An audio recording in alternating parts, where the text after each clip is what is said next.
How's it going, everyone? It's GadgetsBoy, and this is the Predator Z1 curved gaming monitor from Acer.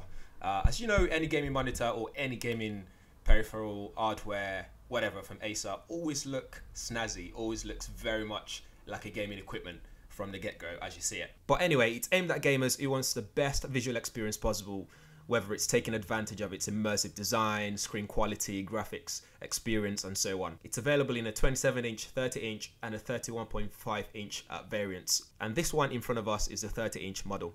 Out of the box, it's very easy to set up. You just need to attach the bottom plate, tighten it up, plug in a few cables here and there, and you're all set, you're good to go. What you then need to do is then adjust all the settings available to you in terms of color, saturation, the amount of blacks, and refresh rate and all that stuff. You just need to set that up to suit your own gaming need. For gaming, you can expect up to 200 Hz of refresh rates depending on which system you're using. In my case here, my setup doesn't allow for that, but I can still get 60 frames per second depending on what I'm doing here. However, I've seen it in action at launch, and I can tell you I've seen high frame rates, better refresh rate than what I've got in this setup here. And I can tell you that this thing is really pretty much a beast when it comes to gaming. And in addition to this, you get a 4 milliseconds response rate or response time rather, which is something really useful when you're playing fast moving action games to reduce ghosting and blurry sort of graphics. So imagine you're playing like Forza, that kind of game. It will really look really smooth here.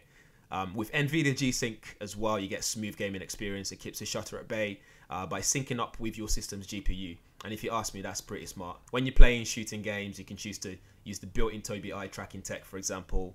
Just some more tech for you to be as immersive as possible with your gaming experience. The Predator Z1 is extremely robust, in a very good way that is though. It feels very hefty when you pick it up, as you can imagine.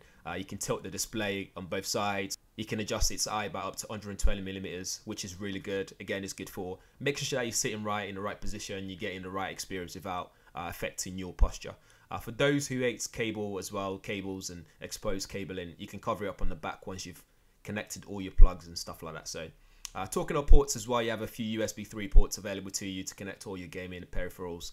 You got HDMI and display port ready to go. In terms of color as well, there's full sRGB color gamma here present, 100%. There's hardly any flicker. You can change the light settings for your gaming environment and ultimately to look after your eyes. Although you get two 7-watt speakers here, I feel you still need to get a better sound system or gaming headphones here, or gaming headsets here, because the speakers that are built in are not the loudest, they're not the best in my opinion. Did I forget to mention as well, this is a WFHD screen, so that's 2560 by 1080, so you get a really wide display for your gaming experience if you have the right game, right setup, and with a good GPU and sRGB you get a good level of detail. You can adjust contrast level, saturation, even the level of blacks to get the best out of this monitor here. Anyway, that's my experience with the Predator Z1 gaming monitor, a curved gaming monitor to get it right. Do let me know what you guys think in the comments below. Hit the like button as well and subscribe if you haven't already. Thanks for watching. Catch you in the next one.